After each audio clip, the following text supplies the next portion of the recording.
Hi ಸ್ಪರ್ಧಾರ್ಥಿಗಳೇ, ಹಿಂದಿನ notification ಬಗ್ಗೆ ತಿಳಿದುಕೊಳ್ಳೋಣ ಬನ್ನಿ. ಹಿಂದಿನ ನೋಟಿಫಿಕೇಶನ್ ಏನಂದರೆ ಸ್ಟೇಟ್ ಬ್ಯಾಂಕ್ ಆಫ್ ಇಂಡಿಯಾನಲ್ಲಿ ಖಾಲಿ ಇರುವ ವಿವಿಧ ರೀತಿಯ ನೇಮಕಾತಿ ಕರೆದಿದ್ದು, ಯಾವ ರೀತಿ ಅಪ್ಲಿಕೇಶನ್ ಹಾಕಬೇಕು ಮತ್ತು ಎಷ್ಟು ಪೋಸ್ಟ್ ಖಾಲಿ ಇದಾವೆ ಅಂತ ನೋಡೋಣ. ನೋಡಿರಿ, ರಿಕ್ವೈರ್ಮೆಂಟ್ ಆಫ್ ಜೂನಿಯರ್ ಅಸೋಸಿಯೇಟ್ ಅಂತೇಳಿ ಅಂದರೆ ಕ್ಲರ್ಕ್ ಹುದ್ದೆ ನೇಮಕಾತಿಯನ್ನು ಕರೆದಿದ್ದು, ಈ ಹುದ್ದೆಗಳು ಎಷ್ಟು ಖಾಲಿ ಇದಾವೆ ಮತ್ತು ಯಾವ ರೀತಿ ಕ್ವಾಲಿಫಿಕೇಷನನ್ನು ಹೊಂದಿದ್ರೆ ಈ ಹುದ್ದೆಗೆ ಅಪ್ಲಿಕೇಶನ್ ಹಾಕಬೇಕು ಮತ್ತು ಸೆಲೆಕ್ಷನ್ ಪ್ರೊಸೆಸ್ ಯಾವ ರೀತಿ ಐತಿ ಅಂತ ನೋಡೋಣ. ನೋಡೋಕ್ಕಿಂತ ಮುಂಚೆ ಇನ್ನೂ ಯಾರು ನನ್ನ ಚಾನಲ್ಗೆ ಸಬ್ಸ್ಕ್ರೈಬ್ ಆಗಿಲ್ಲ, ದಯವಿಟ್ಟು ಸಬ್ಸ್ಕ್ರೈಬ್ ಮಾಡ್ಕೊಳ್ಳಿ. ಬನ್ನಿ ಹಾಗಾದರೆ ವೇಕೆನ್ಸಿ ಡೀಟೇಲ್ಸ್ ಈಗ ತಿಳ್ಕೊಳ್ಳೋಣ. ನೋಡಿರಿ, ಕರ್ನಾಟಕದಲ್ಲಿ ಖಾಲಿರುವ ಹುದ್ದೆಗಳು ಇದಾಗಿದ್ದು, ಎಷ್ಟು ಹುದ್ದೆಗಳು ಖಾಲಿ ಇದಾವೆ ನೋಡೋಣ. ನೋಡಿರಿ, ಬೆಂಗಳೂರಿನಲ್ಲಿ ಖಾಲಿರುವ SBIನ ಹುದ್ದೆ ಕ್ಲರ್ಕ್ ಹುದ್ದೆ. ನೋಡಿರಿ, ಕ್ಯಾಟಗರಿ ವೈಸ್ ನೋಡೋಣ ಮತ್ತು ಟೋಟಲಾಗಿ ಎಷ್ಟು ಅದಾವೆ ನೋಡಿರಿ. ಮೊದಲೇದಾಗಿ 270 ವೇಕೆನ್ಸಿಗಳು ಖಾಲಿ ಇದಾವೆ ಕರ್ನಾಟಕದಲ್ಲಿ. ಮತ್ತು ಕ್ಯಾಟಗರಿ ವೈಸ್ ನೋಡೋದಾದರೆ SC ಅಭ್ಯರ್ಥಿಗಳಿಗೆ 43 ವೇಕೆನ್ಸಿ, STಗೆ 18 ವೇಕೆನ್ಸಿ, OBC 72, EWS 27, ಜನರಲ್ ಅಭ್ಯರ್ಥಿಗಳಿಗೆ 110 ವೇಕೆನ್ಸಿ ಖಾಲಿ ಇದಾವೆ. ಇದರಲ್ಲಿ ಟೋಟಲಲ್ಲಿ ಎಷ್ಟು 270ರಲ್ಲಿ ಕ್ಯಾಟಗರಿ ವೈಸ ಹಂಚಿಕೆ ಮಾಡಲಾಗಿದೆ.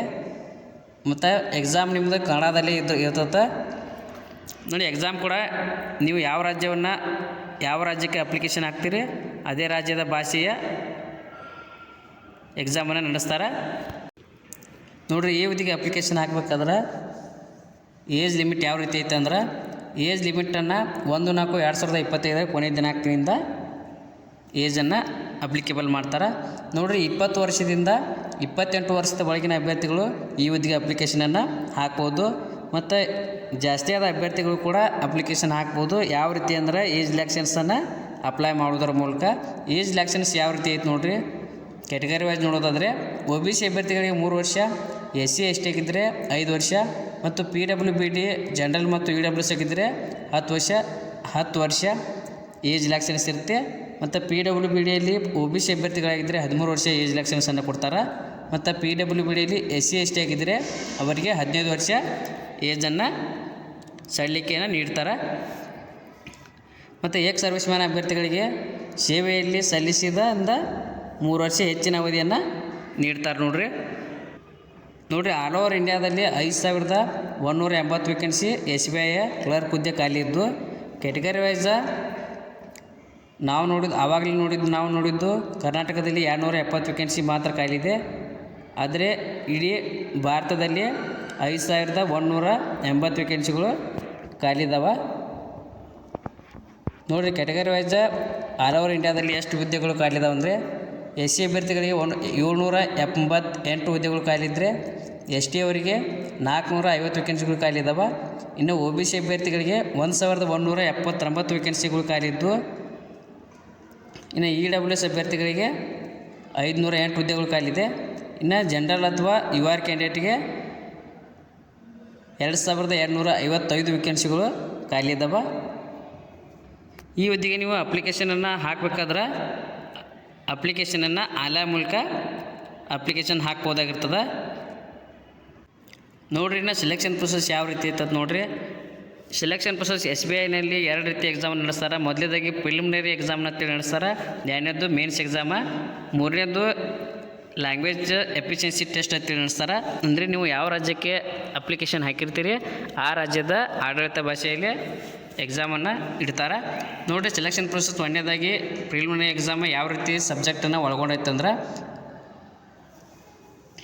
ಇದು exam 100 questions exam, 100 ಮಾರ್ಕ್ಸಿಂದು 100 questions exam ಆಗಿರ್ತದೆ.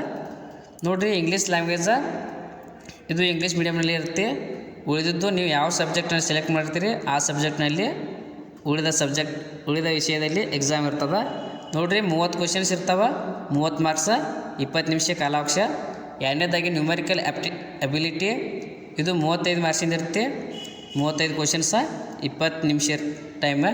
3ನೇದಾಗಿ ರೀಸನಿಂಗ್ ಅಬಿಲಿಟಿ, ಇದು 35 ಕ್ವಶನ್ಸ, 35 ಮಾರ್ಕ್ಸ, 20 ನಿಮಿಷ ಕಾಲಾವಕಾಶ ಇರುತ್ತೆ. ಟೋಟಲಾಗಿ ಇದು 100 ಕ್ವಶನ್ಸ್ ಎಕ್ಸಾಮ, 100 ಮಾರ್ಕ್ಸನ್ನು ಒಳಗೊಂಡಿದ್ದು 1 ತಾಸಿಂದ ಎಕ್ಸಾಮ್ ಆಗ್ತದೆ. ಮತ್ತು ಇದು ಕೂಡ ಪ್ರಿಲಿಮಿನರಿ ಎಕ್ಸಾಮ್ಗೆ 1/4 ಅಂತೇಳಿ ನೆಗೆಟಿವ್ ಮಾರ್ಕಿಂಗ್ ಕೂಡ ಅಪ್ಲೈ ಆಗ್ತದೆ. ನೋಡಿರಿ, ಅಂದರೆ ನೀವು 4 ತಪ್ಪು ಮಾಡಿದಾಗ 1 ಮಾರ್ಕ್ಸ್ ನಿಮ್ದು ಪೆನಾಲ್ಟಿ ಅಂತೇಳಿ ಕಟ್ ಆಗುತ್ತೆ. ಇನ್ನು ಮೇನ್ಸ್ ಎಕ್ಸಾಮ್ ಯಾವ ರೀತಿ ಐತೆ ನೋಡಿರಿ ಸ್ಟ್ರಕ್ಚರ. ಎರಡನೇದಾಗಿ ಪ್ರಿಲಿಮಿನರಿ ಪಾಸಾದ ಅಭ್ಯರ್ಥಿಗಳು ಮೇನ್ಸ್ ಎಕ್ಸಾಮಿಗೆ ಸೆಲೆಕ್ಟ್ ಆಗ್ತಾರೆ. ನೋಡಿರಿ ಯಾವ ರೀತಿ ಸಬ್ಜೆಕ್ಟನ್ನು ಒಳಗೊಂಡಿರ್ತಂದ್ರೆ ಮೇನ್ಸ್ ಎಕ್ಸಾಮ್ನಲ್ಲಿ ಇದು ಒಂದನೇದಾಗಿ ಜನರಲ್ ಅಥವಾ ಫೈನಾನ್ಷಿಯಲ್ ಅವೇರ್ನೆಸ್ ಬಗ್ಗೆ ಇರ್ತೈತಿ. ನೀವು ಸೆಲೆಕ್ಟ್ ಮಾಡಿದ ಭಾಷೆ ಆಗಿರ್ತದೆ. 50 ಕ್ವಶನ್ಸ್ ಇರ್ತಾವೆ, 50 ಮಾರ್ಕ್ಸಿಂದ ಎಕ್ಸಾಮ. ಇದು 35 ನಿಮಿಷ ಇರುತ್ತೆ. ಎರಡನೇದು ಜನರಲ್ ಇಂಗ್ಲೀಷ, ಇದು ಇಂಗ್ಲೀಷ್ನಲ್ಲೇ ಇರುತ್ತೆ. 40 ಕ್ವಶನ್ಸ, 40 ಮಾರ್ಕ್ಸ, 35 ನಿಮಿಷ. ಮೂರನೇದು ಕ್ವಾಂಟಿಟಿ ಆ್ಯಪ್ಟಿಟ್ಯೂಡ, ಇದು ನೀವು ಸೆಲೆಕ್ಟ್ ಮಾಡಿದ ಭಾಷೆ ಆಗಿರ್ತದೆ.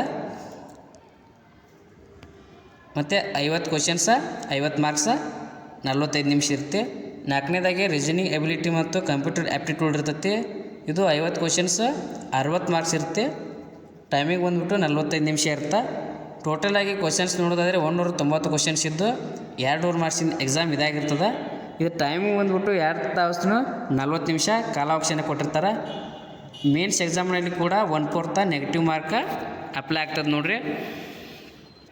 ಮತ್ತು ಎಕ್ಸಾಮ ನೀವು ಯಾವ ರಾಜ್ಯಕ್ಕೆ ಅಂದರೆ ಈಗ ಕರ್ನಾಟಕಕ್ಕೆ ಹಾಕ್ತಿದ್ದೀರಿ, ಅದರಲ್ಲಿ ಯಾವ್ಯಾವ ಸಬ್ಜೆಕ್ಟ್ ಎಕ್ಸಾಮ್ ಯಾವ ಮಾಧ್ಯಮದಲ್ಲಿ ಇರ್ತಾವಂದ್ರೆ ನೋಡಿರಿ, ಇಂಗ್ಲೀಷ್ನಲ್ಲಿ ಇರ್ಬೋದು, ಹಿಂದಿಯನ್ನು ಸೆಲೆಕ್ಟ್ ಮಾಡ್ಕೋಬೋದು, ಅಥವಾ ಕನ್ನಡದಲ್ಲಿ ಆದರೂ ನೀವು ಎಕ್ಸಾಮನ್ನು ಬರಿಬೋದಾಗಿರ್ತದೆ. ನೋಡಿರಿ, ಮೂರನೇದಾಗಿ ಲೋಕಲ್ ಲ್ಯಾಂಗ್ವೇಜ್ ಪೇಜ್ 3 ಅಂತ ಲೋಕಲ್ ಲ್ಯಾಂಗ್ವೇಜ್ ಪ್ರೊಫೆಷನ್ಸಿ ಟೆಸ್ಟ್ ಅಂತೇಳಿ. ಅಂದರೆ ನೀವು ಯಾವ ರಾಜ್ಯಕ್ಕೆ ಅಪ್ಲಿಕೇಶನ್ ಹಾಕ್ತೀರಿ ಆ ರಾಜ್ಯದ ಭಾಷೆಯ ಟೆಸ್ಟ್ ಇರುತ್ತೆ. ಯಾವ ರೀತಿ ಇರುತ್ತೆ ಅಂದ್ರೆ ನೋಡಿರಿ, ಇದು ನಾನ್ ವೇರಿಯಬಲ್ ಟೆಸ್ಟ್ ಅಂತೇಳಿ.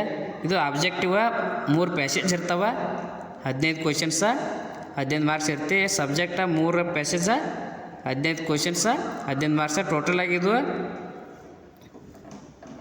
ಲ್ಯಾಂಗ್ವೇಜ್ ಬಗ್ಗೆ ಇರುವಂಥ ಎಕ್ಸಾಮ್ ಆಗಿರ್ತದೆ ನೋಡಿರಿ.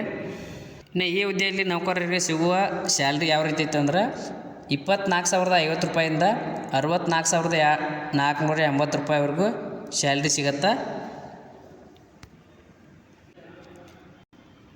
ಇನ್ನು ಯಾರು ಅಭ್ಯರ್ಥಿಗಳಾಗಿರ್ತೀರಿ ಅವರು ಅಪ್ಲಿಕೇಶನ್ ಹಾಕುವಾಗ ಅಪ್ಲಿಕೇಶನ್ ಫೀ ಯಾವ ರೀತಿ ಐತೆ ಅಂದ್ರೆ SC ST PWBD ex service man ಅಭ್ಯರ್ಥಿಗಳಿಗೆ ಯಾವುದೇ ರೀತಿ ಅಪ್ಲಿಕೇಶನ್ ಫೀ ಇರುವುದಿಲ್ಲ. ಮತ್ತು ಜನರಲ್ OBC EWS ಅಭ್ಯರ್ಥಿಗಳಿಗೆ 750 ರೂಪಾಯಿ ಅಪ್ಲಿಕೇಶನ್ ಫೀ ಆಗಿರ್ತದೆ.